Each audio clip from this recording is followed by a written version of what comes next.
Pika, pika. Peekaboo. Good day everyone. Welcome to my channel and today tayo ay masayang-masaya dahil naabot na po natin ang 1,000 subscriber na nire-require ni YouTube para sa ating channel and thank you so much po. Okay, so gusto kong pasalamatan unang-una syempre yung ating Panginoon dahil sa pagkakataon na binigay niya sa atin. Okay, para makagawa tayo ng channel na ito, yung mga vlogs natin and lessons natin. And dahil sa kanyang tulong din para hikayatin kayo, I believe na malaking contribution yung pag-touch ng Panginoon sa inyong mga puso para suportahan itong channel na natin. Okay, so I would like also to thank, syempre, yung aking parents na yung una, parang ayaw nila akong suportahan pero nang nagtagal kaya nakita nila sa TV and na malaking tulong din ito. Okay, so unti-unti na nila akong sinusuportahan. At ngayon they are now supportive. Okay? And syempre, gusto ko rin pasalamatan una sa lahat din yung kaibigan ko. Okay, si Jose Marvin Molvisar, shout out sa iyo, Jose Marvin GM. Okay, so siya yung nagsabi sa akin na nagsuggest sa akin na dahil mahilig daw ako gumawa ng mga videos, bakit daw hindi ko subukan yung mag-YouTube. Okay, so kay Jose Marvin, kay GM, buddy. Okay, so salamat sa pag-encourage sa akin para gumawa ng channel na ito. And syempre gusto ko rin pasalamatan yung 1,000 subscribers natin. Okay, so maraming salamat po sa lahat ng mga sumuporta at sa lahat ng bumabalik-balik sa ating mga videos. Okay, shout out din sa aking childhood friend, yung si Jennifer. Okay, so si Ma'am Leader, si Jennifer, siya yung kaibigan ko na ewan ko lang kung sumusuporta pa siya. Okay, pero siya yung unang kasama ko sa pag-video recording ng isang awitin. Wow! Ikaw ang kusog. Okay, maraming salamat dahil napakanta mo ako. Okay, para lang sa ating mga videos na may upload. So maraming salamat sa iyo, Small. Okay, so thank you so much. And sa mga laging nanonood ng aking mga videos, okay, maraming salamat inyo. Okay, sa mga bumabalik-balik sa ating channel para manood ng ating mga vlogs and video lessons. Okay, especially dyan ay yung una na naging supporter ko pagdating sa panood ng aking mga videos ay si Robini Jade. Okay, Rob, thank you so much dahil lagi mong pinapanood yung aking mga video kahit hindi mo minsan type yung mga video na ginagawa ko. Okay, pero andyan ka lagi para panoorin. So thank you so much. Okay, and mayroon pa tayong isang vlog na hindi natutuloy pero hoping soon na magawa na natin. Okay, so Robini, thank you so much. And syempre kay Ma'am Jeveline. Ma'am Jeveline, thank you so much. Ito yung bago kong supporter sa aking mga videos. Ma'am Jeveline, thank you so much for watching my videos. Ewan ko lang kung daily mo pa pinapanood pero salamat talaga. Okay, dahil pinapanood mo lagi yung aking mga videos. And syempre sa pag-subscribe din, maraming salamat. And sa lahat-lahat. Okay? So so today, yung ating video ay Q&A. Okay? Kung inyo man notice sa aking channel, walang Q&A na video akong in-upload dahil sabi ko yung challenge ko ay kapag maabot na natin yung 1K subscriber or 1,000 subscriber, doon natin sasagutin ang mga tanong ng mga supporters natin. Okay, so dahil ngayon, naabot na natin ang 1K subscribers, so here we go. Tayo na ay magkaroon ng Q&A. But bago natin sagutin, okay, I have a notes. Okay, may notebook akong dala and I have a Bible for reference for some of your questions. But before natin sagutin ang inyong mga katanungan, okay, so shout out muna. Okay, may listahan din ako ng pangalan na kailangan natin ma-shout out para hindi natin makalimutan. Okay, so let's go. Okay, so shout out. Okay, syempre hindi natin kalimutan. Na-mention ko na kaninang ang kanyang pangalan. Shout out to Jose Marvin Molvisar or kay GM. Yan ang buddy ko na nag-encourage sa akin na gumawa ng YouTube channel. So thank you so much and shout out sa iyo. Okay, I am waiting na i-workout mo na din yung channel. Okay, so since ngayon di tayo makapag-travel vlog dahil sa pandemic, but hope soon ay makagawa ka na ng mga travel vlogs mo. So, keep safe lagi sa iyong trabaho. And of course, shout out to Tantran, Ma'am Jebeline. Shout out sa iyo, Ma'am Jebeline. Okay, so thank you so much for being there sa pag-encourage sa akin. Okay, many times na may mga araw na nababawasan yung ating subscriber, but you are always there to keep on reminding me and encouraging me that all things work together for good. Okay, so thank you so much, Ma'am Jebeline. And shout out to Sir Angelo James Adap or AHA TV. So thank you so much, Sir Angelo, Sir AHA. Okay, thank you so much dahil you have been my friend, okay? New friend na na-meet ko. Hoping to see you soon here in Antique. Alam ko na gustong-gusto mo talaga na makapag-visit sa aming probinsya. So Sir AHA, Sir Angelo, welcome na welcome ka dito sa Antique. So sasamahan kita sa gusto mong puntahan dito sa Antique. So pag-iipunan ko din yon. Okay, so and syempre sa aking childhood friend, shout out to you, Jennifer, at sa lahat ng young people sa AGNC Sibalom, AGNC Arasasan and Lawaan. Sila po ay nakasuporta sa ating channel na Apostolic Takanbay. So lahat na young people dito sa Antique, maraming salamat sa inyo and shout out sa inyo. Syempre sa pangunguna ng kanilang leader na si Jennifer, kay yung aking childhood friend, kay Sister Loribel, Sister Bella, and Sister Ronaline. So thank you so much for your support. And shout out din kay Doc Chris. Okay, shout out sa iyo, Doc Chris. Okay, kaibigan naming doktor, the Tot Doctor. Okay, so shout out sa iyo at sa iyong anak na si Chess and Shane. Okay, so shout out sa inyo. Sana ay mag-iingat kayo lagi sa inyong mga trabaho, and syempre huwag kalimutan na magdarasal lagi. Okay, so and hope to see you soon din. Okay, alam ko na parang gusto mo na din na mabisita yung aming place. So Doc Chris, thank you so much din. Okay, and shout out sa iyo. And of course kay Ma'am Kay, shout out din sa iyo, Ma'am Kay.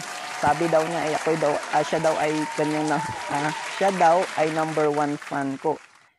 Pambobola lang yun, alam ko, pero shout out pa rin sa iyo.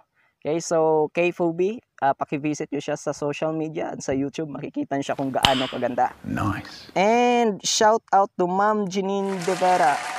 Okay, si Ma'am Janine ay napakabait sa akin. Actually hindi naman gaano katagal yung aming time na nakilala namin yung isa't isa, yung friendship na meron kami sa aming team. But thank you so much, Ma'am Janine, dahil napakabait mo lagi sa akin. Siyempre kay Dan Sabern. Okay, shout out kay Dan Sabern. Okay, so matagal ko na rin ito friend, pero kung gusto niyo makita ang talent ni Dan Sabern, paki-visit po siya. Kay Dan Sabern, makikita nyo ang magagandang artwork na ginawa niya gamit lamang po ang kape. Okay, so napaka-talented po ni Dan Sabern. And shout out din to Dong Pedro. Dong Pedro, bago lang tayo nakakilala, pero shout out sa iyo and maraming salamat sa iyong tanong. Mamaya sasagutin ko yung mga tanong. And shout out to Maestrang Techi. Okay, so ma'am, shout out sa iyo. Okay, hindi Techi ito na ate ko ha, ibang Techi po ito. Shout out sa iyo. Syempre shout out din sa ate ko. And syempre sa bunso namin. Okay, shout out sa iyo, Eunice Canyo, aka Unibabes. So welcome. Shout out sa iyo. Welcome tuloy yung nasabi ko. Mukhang magbibigay ako sa iyo na magwe-welcome ako. Okay, but shout out sa iyo, bunso. Okay, and shout out sa lahat-lahat ng ating mga supporters and subscribers. Okay, so maraming salamat. Okay, so mostly ang mga friends na na-mention ko na hindi nyo kilala, lalong-lalo na kung taga rito kaya hindi mo na kilala yung na-mention ko. Sila lang naman yung mga kaibigan ko. Kagaya ni Sir Angelo, Doc Chris, Ma'am Kay, Ma'am Janine, and Dance. At saka, muntik ko na nakalimutan, shout out din kay Ma'am Ange Rumalay. Okay, so sa din kaibigan ko yung YouTuber. And thank you so much, ma'am, lagi sa blessing na binibigay nyo. Okay, so mostly ang na-mention ko, bago lang, ito yung mga pangalan na napakabait sa akin. Nagbibigay sila ng load lagi sa akin dahil medyo mahina lang tayo, wala tayong gaanong resources, but they are always there to help me. So thank you so much. May the Lord bless you more as God bless us. Okay? So that's it para sa lahat ng mga shoutout at sa lahat-lahat. Shoutout sa inyong lahat. So here we go. Atin nang sasagutin ang inyong mga katanungan. Okay? So let's start. Question number 1. Okay, ito yung tanong from Ma'am Jeveline Marcos. Okay, sabi ni Ma'am Jeveline sa kanyang tanong, ang lahat ba ng tao na naniniwala kay Jesus or mayroong Jesus ay maliligtas? Okay, sabi niya, ang mga tao kaya na naniniwala kay Jesus or si Jesus ay nag-i-exist, sila daw ba ay maliligtas? Okay, so ang ating sagot po dyan ay hindi po lahat ng mga taong naniniwala kay Jesus ay maliligtas. Okay, so basahin natin sa Biblia ang aking patunay kung bakit nasabi ko na hindi lahat. Okay, sabi sa Book of Mateo, okay, mayroon po tayong Bible na dala, okay, para makatulong sa akin. Okay, sabi ng Book of Mateo, ito ay isang example lamang. Pasensya na, hindi ko nalagyan na ito ng bookmark ha. Ay, tayo ay nagmamadali eh. Matthew chapter 7. Okay, ipa-flash ko din sa screen yung scripture. Matthew chapter 7 verse 21, sabi niya, not everyone that saith unto me, Lord, Lord, shall enter into the kingdom of heaven, but he that doeth the will of my Father, which is in heaven. Many will say to me in that day, Lord, Lord, have we not prophesied in thy name? And in thy name have cast out devils? And in thy name done many wonderful works? And then will I profess unto them, I never knew you, depart from me, ye that work iniquity. Okay, so ang Mark chapter 7 verse 21 hanggang 23, ito po yung ating sagot. Kung ang lahat nga ba ay naniniwala kay Jesus ay maliligtas. So here clearly it speaks clearly na hindi po lahat na kumikilala kay Jesus or naniniwalang may Jesus ay maliligtas. Okay po, Ma'am Jeveline. Okay, so next, number 2. Number 2, does faith alone can save us? Yung faith lang, kapag meron tayong faith, makaligtas kaya ito sa atin kung faith lang? Okay? So, ang sagot po natin dyan ay hindi po sapat ang faith lamang. Okay? So, hindi po sapat ang faith lamang. So, basahin natin yung Biblia ulit. Okay? Para sagutin yan. Sabi sa Biblia, sa Book of Mark, Mark chapter 16, verse 15. Okay? Mark chapter 16, verse 15. Yan. So, meron tayo dito. Okay? Binabasa natin dito. Okay, sabi niya, Mark 16, verse 15 to 16. Sabi niya, and he said unto them, this is the great commission of God. Okay, ito yung pinakamalaking utos ng Diyos sa atin. Sabi niya, and he said unto them, go ye into all the world and preach the gospel to every creature. So ito po yung great commission, na ibantala daw ang mabuting balita. So kung inyong napapansin sa aking YouTube channel, Apostolic Takanbay, hindi mawawala dyan ang gospel. Dahil ito ay utos ng Diyos. Okay? Ipagpatuloy natin para makita natin ang sagot sa katanungan ni Ma'am Jeveline. Okay? Verse 16, he that believeth and is baptized shall be saved, but he that believeth not shall be damned. Okay, so here, makita natin yung statement na he that believeth and is baptized. So here, may makikita tayo na siya ay nag-believe. Of course, siya ay may faith. That's why siya ay nag-believe. Okay? But the next word, and is baptized. The next phrase is, and is baptized. So, ibig sabihin, may kailangang gagawin. Okay? So, shall be saved. So, kung gusto nating maligtas, kailangan ay, syempre, importante na mayroong faith. And, napaka-importante na tayo din ay may gagawin. And yun ay magpabaptize sa pangalan ni Jesus. At wala ng ibang pangalan na makapaghugas ng ating kasalanan. Yun lamang po ay ang pangalan ng Panginoong Jesus. Acts chapter 2 verse 38, sabi niya, dito sa damit ko, Acts chapter 2 verse 38, then Peter said unto them, repent and be baptized every one of you in the name of Jesus Christ for the remission of sins, and you shall receive the gift of the Holy Ghost. So, baptism in Jesus' name, yun ay makahugas sa ating kasalanan. Okay, so hindi natin masasabi na ang faith ay makakaligtas na sa atin kung faith lamang. But of course, faith is very important in our salvation. Dahil kung walang faith, so hindi naman tayo makaproceed sa next step, which is baptism or ang pag-obey ng gospel. So we have a lesson sa ating channel which is saving faith that could help a great. So please watch that video natin for more explanations. Next, number 3. Bakit laging nagpaparamdam ang Panginoon? Sabi ni Chess, okay, si Chess ay anak ni Doc Chris. Okay, sabi ni Chess, ang tanong niya, bakit daw laging nagpaparamdam ang Panginoon or ang Diyos?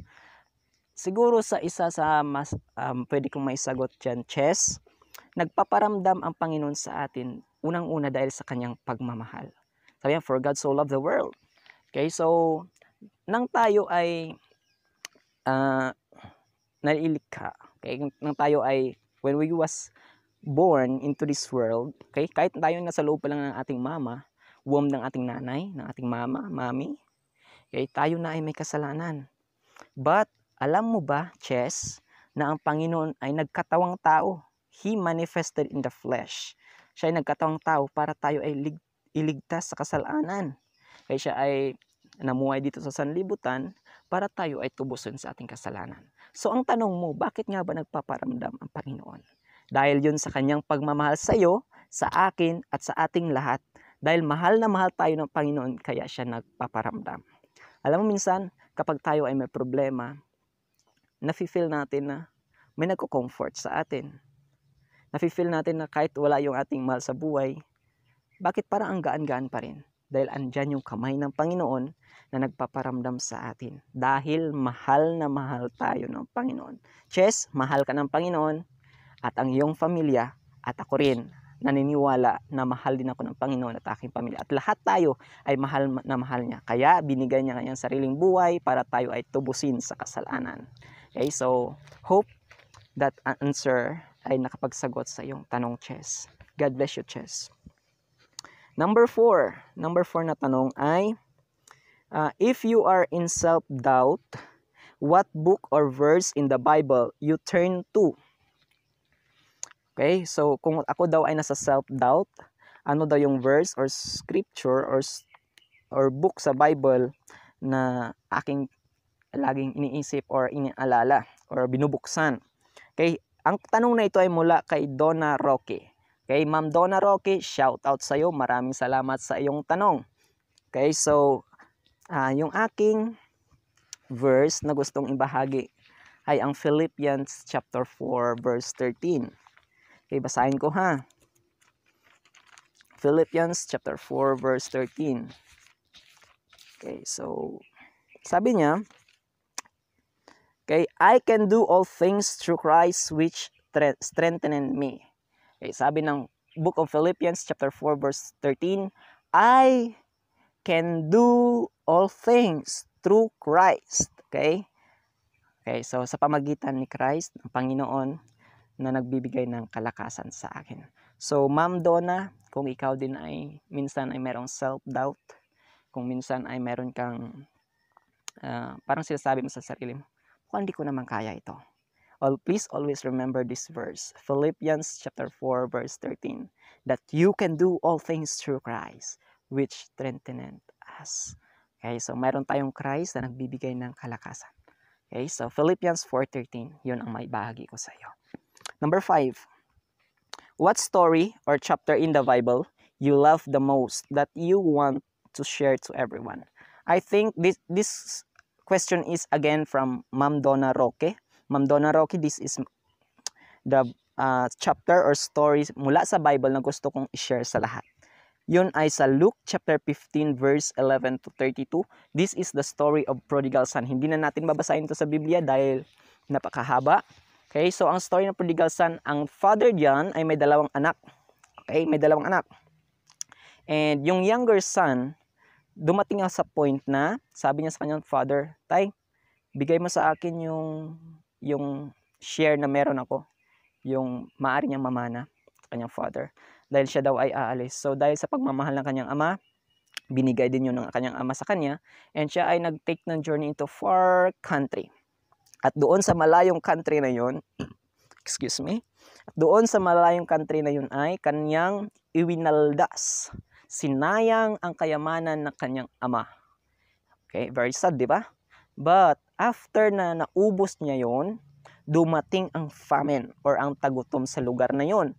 At ang kanyang ginawa para siya ay makasurvive, siya ay nahanap buhay hanggang siya ay nakapasok sa trabaho na ayan, may natunog ng mga insekto dito. Kaya siya ay may nakapasok siya sa trabaho na nag-aalaga lang sa mga baboy. Okay, so and there hindi siya pinapakain ng kanyang amo. And dumating siya sa point na dahil sa kanyang gutom ay pati pagkain ng baboy ay kanyang kinakain lamang. But thank God na dumating siya sa point na naisip niya, doon sa kanilang bahay daw ay may enough na food ang kanilang mga servants. Sabi niya, ako'y uuwi, babalik ako sa aking ama, and hihingi ako ng tawad sa kanya. And ako'y hihingi ng pabor kung pwede na ako'y mamasukan bilang katulong lang niya. Okay, and the next day, he rose up and he take his journey again to return into his father's home.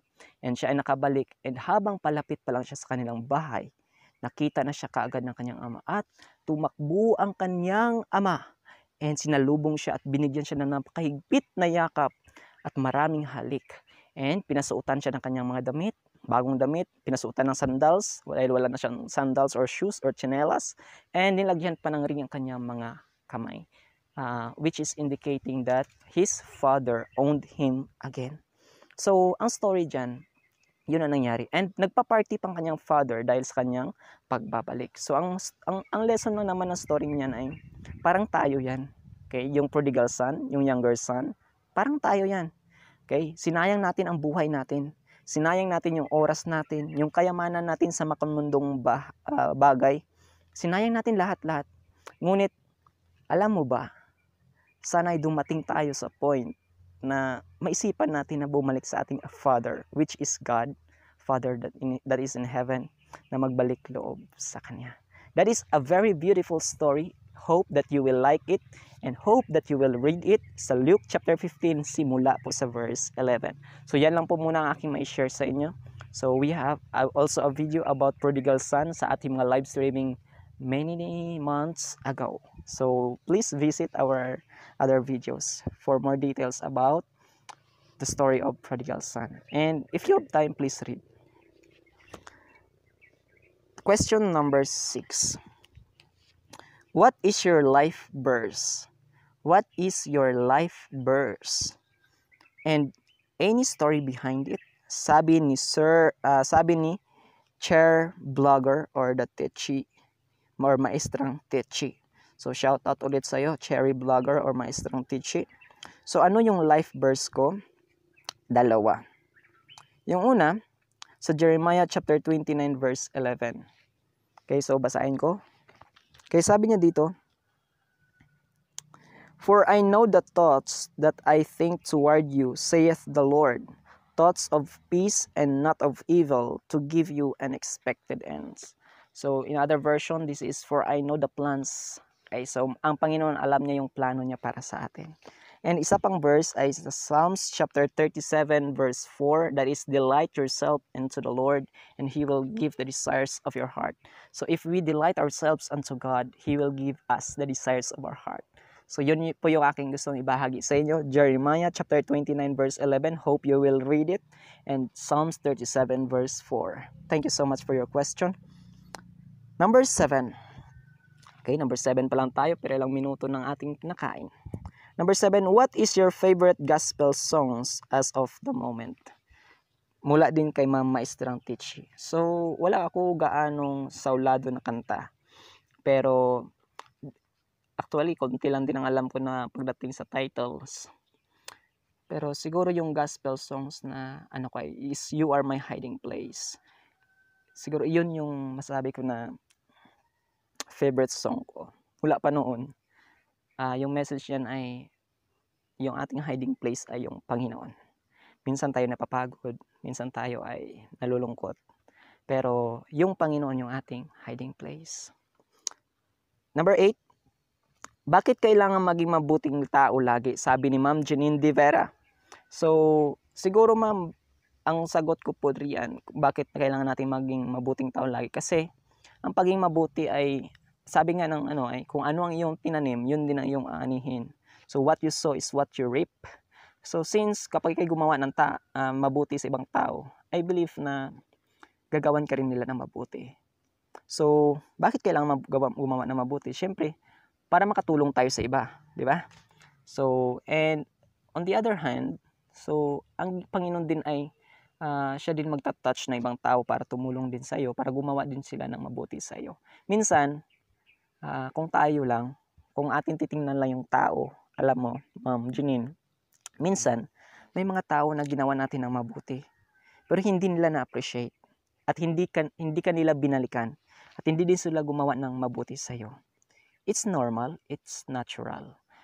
Huwag tayong mag-alala dahil kung tayo patuloy lang sa paggawa ng mabuti, alam ko at naniniwala ako na may ibang tao na gagamitin din ng Panginoon para gumawa ng mabuti sa atin. So Ma'am Janine, thank you so much for all your goodness to me, sa mga loads, sa mga ayodas na binibigay mo sa akin. Maraming salamat po. Kung hindi man ako makakabalik as of this moment ng goodness sa iyo, I am believing na may somebody else na makapagawa sa iyo ng mabuti. Okay, so, and one more thing, dahil gusto mong matikman yung palaka, hoping soon, okay, so, kung makaano tayo ay makapadala tayo ng palaka sa inyo para matikman nyo din. Okay, so, thank you so much, Ma'am Janine. And ano po ba ang utos ng Diyos about sa animals? Kasi I find it hurtful pag nakita ko na ang mga tao na sinasaktan ba nila yung mga hayop, especially ang dogs. So, wala pa naman ako nakikitang doon kung yung utos ng Diyos pagdating sa commandments. Parang wala naman akong nakita na sabi ng Panginoon doon na do not Pero, syempre dahil creature din yun, dapat nating siguro ingatan din natin, dapat nating alagayin dahil nilikha din sila ng Panginoon. Ibig sabihin ay it serves a purpose kung bakit nandyan sila. And alam nyo ba, so na-mention din sa Biblia na ang mga ibon daw, yung mga Maya, di naman daw sila nagtatanim, pero bakit sila nabubuhay?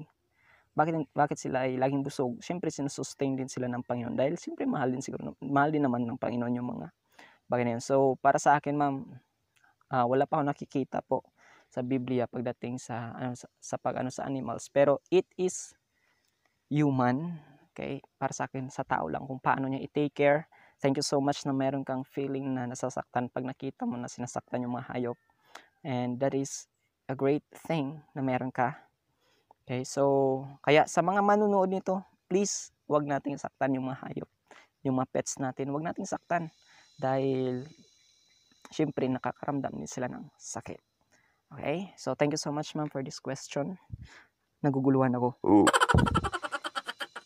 And number 9, okay, number 9, paano po mabubuhay sa bukid or probinsya? Masarap po ba? Okay, sabi ni Ma'am Janine. So, here we go, ma'am. Alam mo ba kung bakit ako nandito? Alam mo ba kung bakit ito yung aking napiling setting para sa Q&A? Dahil gusto ko na i-share na this is a life na meron sa probinsya. Okay, bakit ako nandito? Dahil gusto ko yung fresh, yung air sa pagtitake ng video kahit pinapawisan din ako. Okay, but it's other thing kaysa doon sa bahay. Kapag doon sa bahay, maingay na yung mga alagang itik at bibi ni nanay, maingay pa yung baboy, maingay pa yung pamangkin ko, maingay pa yung mga sasakyan. Okay, so I choose here sa kamuti kahuyan namin. And one more thing, dahil nakita ko sa social media, sa GMA News, yung picture ba yun ni, sinong artist yun? Dixon? Hindi ko alam hindi ko kilala yung artista, nakalimutan yung pangalan. Ang kanyang ay background ay marijuana. Marijuana sa kanya. So ako, sabi ko, subukan ko din kaya doon sa kamutik kahuyan. Tingnan natin. Okay, so kaya ako nandito. And syempre para may bahagi ko din na ganito sa aming probinsya. So ang tanong mo, paano mabuhay sa bukid? Syempre, mabubuhay ka sa bukid kapag ikaw lang ay marunong. Okay? Marunong ka lang dumiskarte sa buhay. Okay? So, saging pwede nang makabuhay sa'yo. Kamuting kahoy. Oh, ito, kamuting kahoy. May laman na ito. So, pwede na ito makabuhay sa'yo. Okay? And mga iba pa, mga iba pang gulay, mga pagkain. Marami makabuhay dito sa iyo. Dahil kung sa syudad ka, halos lahat ng galaw ay puro pera. And kung kayo mahirap, so sadly, mahirapan ka at hindi ka makapag-sustain. Pero kung sa probinsya ka, mahirap ka man o mayaman, wala kang lugi, busog na busog ka. Okay? So, masarap po mabuhay sa probinsya. Okay? So, pero bakit may mga taong pumunta sa syudad? I think that is curiosity kung anong merong buhay doon. At na-excite ba? So, taga-uma ako, taga-probinsya ako, ma'am. So, I am proud to be isang probinsyano. So, masarap po mabuhay sa probinsya.